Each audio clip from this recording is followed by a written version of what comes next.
hinging. Basically for your hinge, this usually plays into the deadlift or the kettlebell swing. All we're trying to do here is just make sure that we keep a nice stacked vertical vertebra, so we're nice and strong in the back as we go for these hinges. So for the deadlift, we're just trying to keep that head in line with the body. So as we hinge, we soften the knees, the bum goes back, and we will hinge all the way down. Same for kettlebell swing.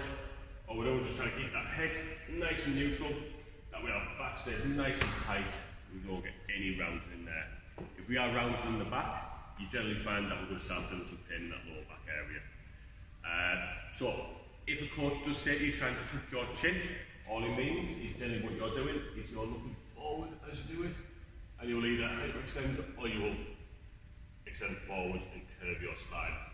So if we do say tuck the chin, that's all we're doing. We're just trying to make sure that we keep that nice, tight, straight spine.